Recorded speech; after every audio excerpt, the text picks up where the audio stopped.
বন্ধুরা, আজ আপনাদের গোখাদ্য প্রস্তুত করে কিভাবে খাদ্যের দাম খরচটা কমিয়ে আনবেন সেই প্রণালীটা দেখাবো।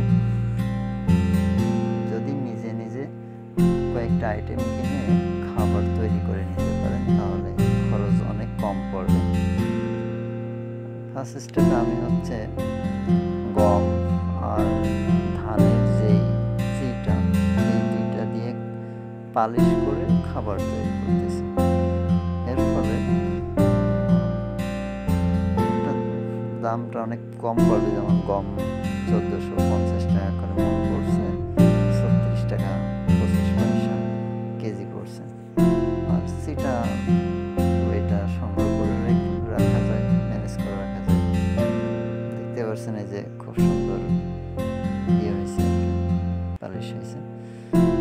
তো যেটা বলছিলাম আর কি, গম আর চিটা এর সাথে আপনারা ভুট্টা দিতে পারেন, আবার কালো জিরা দিতে পারেন, সয়াবিন, যত আইটেম মিক্সার করবেন খাদ্যের মানটা আর কি ততটা উন্নত হবে। যেমন যদি গমের ভুসি বাজার থেকে কিনেন তাহলে 50 টাকা 55 টাকা কেজি পড়বে।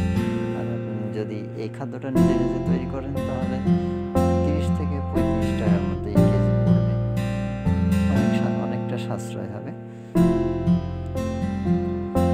খুবই এটা খাদ্যের গুণগত মানটাও ভালো থাকে, আর খাবার নিয়ে কোনো দ্বিধাদ্বন্দ্ব থাকে না। যারা ফার্মিং করতে চান তারা অবশ্যই এই বিষয়ে যদি একটু লক্ষ্য রাখেন, খাদ্য খরচটাই ফার্মে খাবার খরচটা একটা মেন জিনিস। এই যে পালিশ, যেটা মেন বিষয়, খাবার খরচটা অনেক একটা ব্যয়বহুল, অনেকটা অংশ খাদ্য খরচেই চলে যায়। খাবার খরচটা কমিয়ে আনতে পারলে লাভ করা